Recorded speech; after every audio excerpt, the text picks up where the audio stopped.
Hello everybody, welcome to the Redmen TV. I am joined in the studio by Tom Dutton, director of the Kop Chronicles series. All episodes of season 1 are streaming now on the redmentv.com.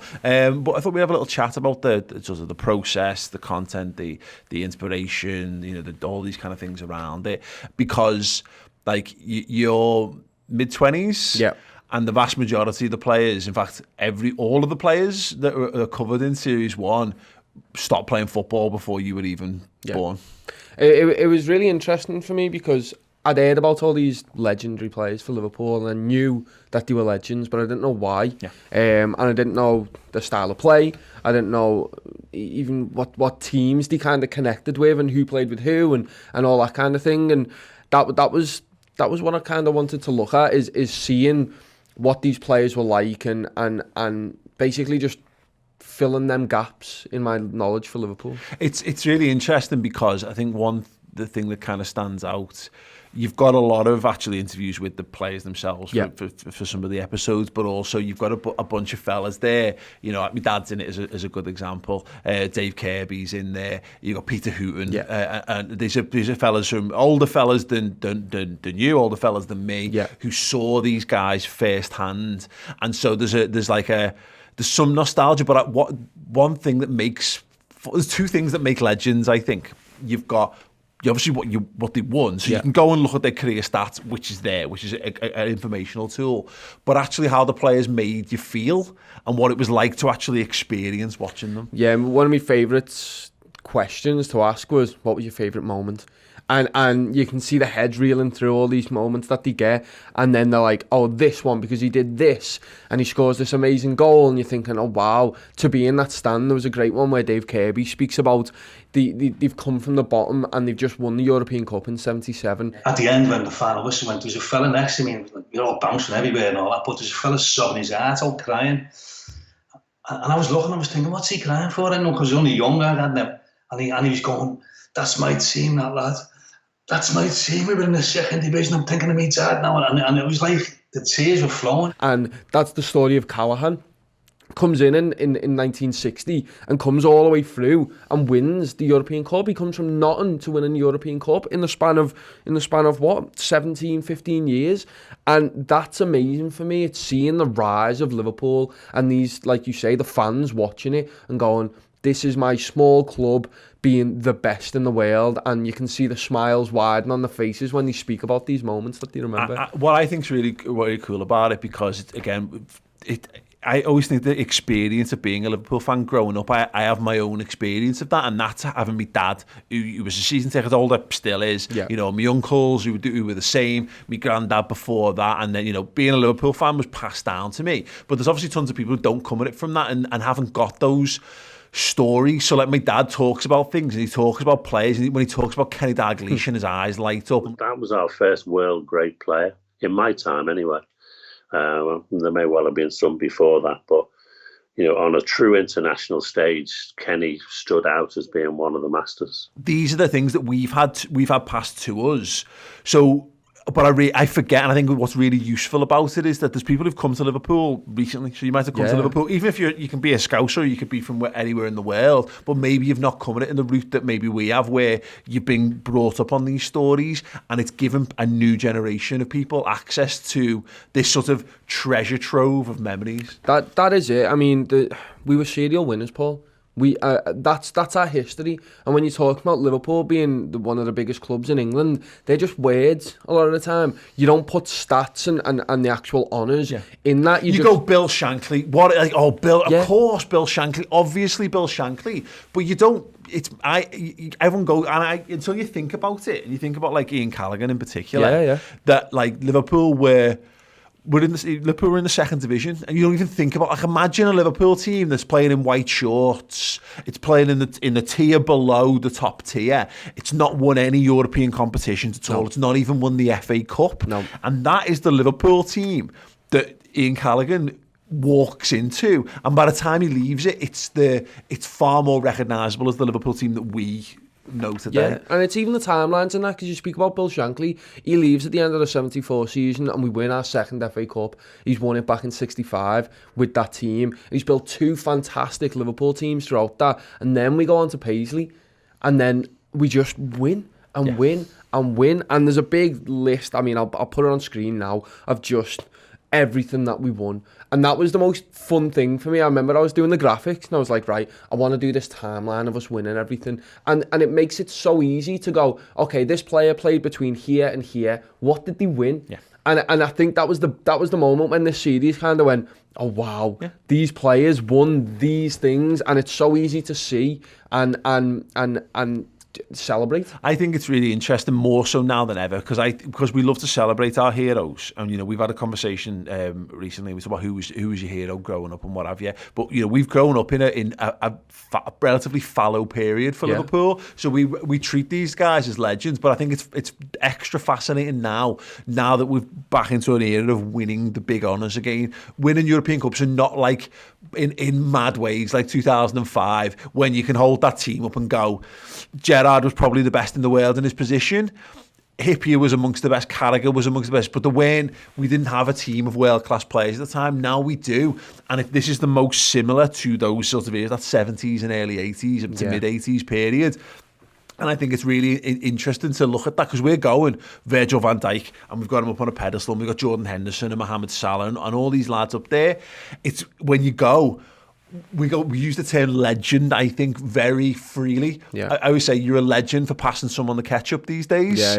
Whereas when you look at these guys and you stack it up, you get to see what a legend actually means. Well, that's it. You're a legend when you're Kenny Dalglish, and you've won, what have we got here? You've won 27, I think, honours, and as player and manager, this man who has literally dragged us from the depths and kept us there.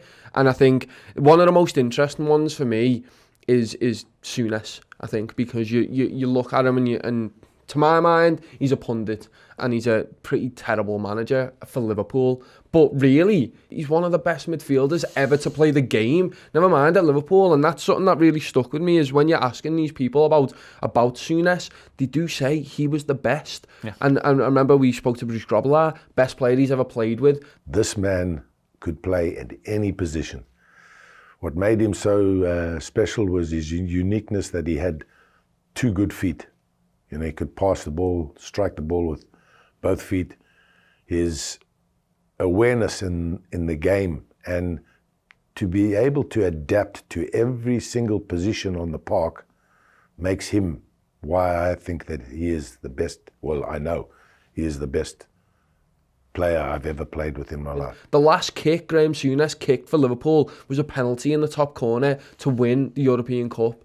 You know what I mean? Obviously, Alan Kennedy gets the penalty that does it. But Souness, his last kick for Liverpool, and there was no doubt, it just went straight in the top corner. And that's the kind of quality he had. And it's going back and watching these games and just seeing how good they were, how really technically proficient they were. But Liverpool were so much more athletic than other teams. They carried on going, but they had that quality on top. They had that tenacity that you needed in the game at the time, of crunching tackles and stuff like that. But they had the quality that you needed to win everything that was possible in the game. I find it mad going back and watching the footy that I grew up watching in the early 90s, that seemed so futuristic at the time. Yeah. And it's because of the video quality, and it's 4:3 and it's a bit grainy, and the way the kits are cut and all that kind of stuff. The commentators. Yeah, everything about it feels a bit old. Yeah. You're being pushed forward constantly into the new, the shiny. It's HD, it's 4K, it's all these incredible cameras, and it's the it's the mad boots and the step overs and all this kind of stuff. But what I think what's fascinating about it, and Graham Souness is a really good example of this, because you said it there, and it was an eye opener to me. Graham Souness, for you, is a pundit. For me, he's a manager. For me, Dad, he's a player. Yeah. And Graham Souness, the player, gets forgotten about because we go, oh, Souness, and then what happens is his footballing career gets boiled down to a couple of clips that you occasionally see of him decking someone, of him punching someone in a game or doing a really crunching tackle, and people go, oh, he was a cruncher, and then that informs how you think of him as a pundit, because it's like him and Roy Keane are the two aggressive pundits. They're the really strong ones, and they're known as being hard men of football. Now, like Vinnie Jones was a hard man of football. He wasn't very talented at footy, but he would fight you and he'd pull on Paul Gascoigne's bollocks. That was Vinnie Jones. Yeah.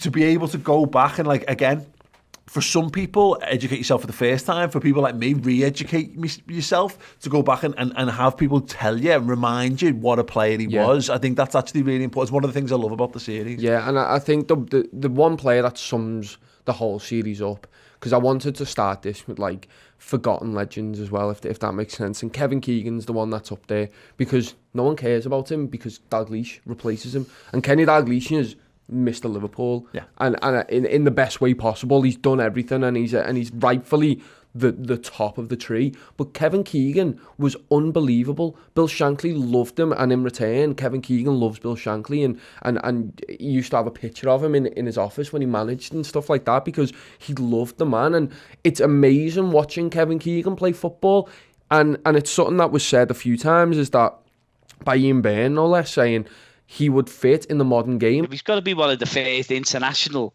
stars that we actually, we put out there. So I think he was a forerunner of the modern footballer, Kevin Keegan. I think he'd be a great fit now. I think he'd fit perfectly in the modern world. He's so athletic for being so small. He's so fast. He knows the game.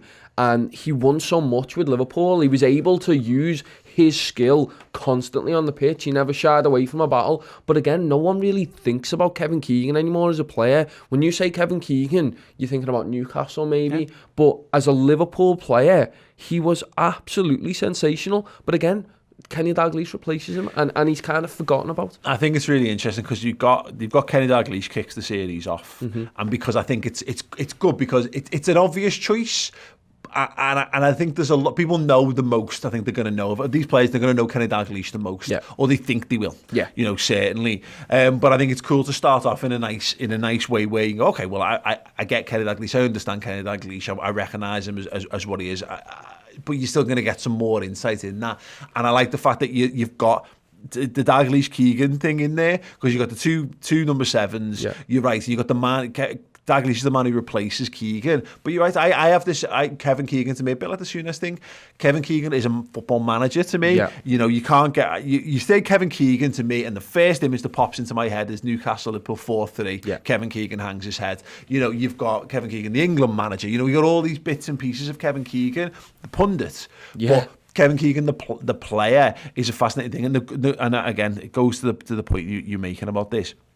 Is that Liverpool are a massive football club with a storied history, and we all know that, but we know it in the broadest of senses. Yeah. What the aim, I guess, is that you've got broad brushstrokes. This is filling in a lot more of the details, to giving you a much more vivid sort of picture of who these players were. Yeah, and what it meant for people at the time, I think, is the big thing, because when I was getting interviews, it was very much with people who went to the game. Some of the stories that were given out there of these die-hard Liverpool fans was excellent, because you've seen it from a perspective that I can understand. Yeah. So I can understand me talking about Virgil van Dijk in the future, and I can understand me talking about Gerrard in the future. These are just talking about people from a different era, and that for me is the most special part, is because while I'm interviewing these people, I'm thinking, I'll say that about him if I ever get asked about him in the future, and that's all it is. You're talking to people who are still Liverpool fans. Yeah. So they still will, so when they say, when you hear them talk about Virgil, you hear my dad talk about Virgil and all the modern players, and how highly he rates them. It gives, I think, there's a nice barometer there with these people who have seen the best players ever to play for Liverpool, but they also are seeing the current. So it's quite sad the same way that we have, but they've got this bank of knowledge that they can call on. So when they're saying he's like this, I think it's a great way to tie it for younger fans, or maybe fans who've come to Liverpool later, as I say, who didn't have that, like, the education growing up in it the way that some of us did. I like the fact that that's there for people who can come at it with fresh eyes. Yeah, well, that's it, and I think that's the main thing, is it's to expand your knowledge and go, okay, Virgil van Dijk is the best player I've seen play for Liverpool in a defensive sense, but then you need to know about these other players who've come before him, and you talk about all these strikers. Mohamed Salah, unbelievable player, but you've got to know these players before, and I think it fills in them gaps, like you say, really well, in terms of being able to look at that, and it's an eye opener in terms of it's just the start, I think, because once you learn about these players, you want to go and watch the games that they were in. You want to go and watch full games and go, okay, why were these people saying this about them? Was he really that good? Okay, I'll go and watch. And that's something that I've been doing recently, is after doing this, it's really made me want to watch these games, because it's all right having first-hand accounts being told to you. It's fantastic actually hearing that and hearing these stories. Then I want to watch that game and evaluate for myself. And I think that's something for everyone who's watching, is go out there and after watching this series, go and look at Kevin Keegan. Go and look at not just highlight packages, go and watch a game that they stood out in, because it's interesting knowing the movement and knowing, okay, what did he do when he was having a bad little spell in the middle of the game? It really helps to fill in the stories of these people. And just in terms of the series structure, obviously 6 episodes now, they're around 10 to 15 minutes each as well, so you get quite a lot packed into them, but they fly at the same time. Yeah, I think that was the main thing for it, is I just wanted people to be able to sit down and kind of have a cup of tea and watch one. Sticking on. Okay, I've got a little lunch break. Okay, I'll turn that on and I'll watch that. I think you don't want to get too bombarded with facts. It kind of gives you an overview, and there is stats in there that kind of delve a bit deeper, but it is just nice. It puts a smile on your face. Listening to Liverpool be really good. You know what I mean? Listening about these stories, about these things that you've heard, but you get a deeper understanding of them things. So series 1, Kenny Dalglish, Steve Highway, Ian Callaghan, Alan Kennedy, Kevin Keegan and Graham Souness. They're all interesting in their own ways. They all have their own different stories in there. You spoke about Kenny Dalglish, and we know about him and his story at Liverpool, great. But Steve Highway, obviously fantastic player for us, comes back as a coach, and I got some great first-hand stuff from Dominic Matteo, Matteo. there you go. Dominic Matteo, Jamie Carragher, Paul Dalglish even, about how he was actually as a coach. And I think that kind of fills in that kind of stuff. Loved his episode. Steve just had something special about him, and that's the biggest praise I can give anyone, because he was a special guy on and off the field. He was just a genuine great player and also a great coach. Ian Callaghan, we know his story is local lad, and he plays so many games for Liverpool in a time when he didn't have substitutions and you needed to just be on the pitch constantly, and he kind of shows you the start and where Liverpool got to, I think. And then Alan Kennedy I put in there just because, look, left back, he's won 2 of the biggest competitions for Liverpool, and I think that's a really interesting story to talk about. Yeah, absolutely. So thank you so much, Tom. You can check that all out. All 6 episodes of season 1 are streaming right now on the redmentv.com. Get involved with that, and I want to know people's suggestions in the comments for Tom. Who would you like to see in season 2? Pick your 6 of players that you know the name, but you don't maybe know the legend, you don't know the stories, you haven't heard enough about them, you want to hear more facts, you want to educate yourself more about Liverpool's incredible history. Let us know them as well. You can either tweet us at the Redmen TV or use the comment section for that. Yes, do go and check that out. Thank you so much for joining us. We'll see you all soon. Ta-ra. Thank you so much for watching the Redmen TV YouTube channel. Everything we do here is funded by our wonderful subscribers to the redmentv.com. Get over there, sign up and get amazing additional content, interviews, documentaries, mini-series, and of course additional pre and post match day content.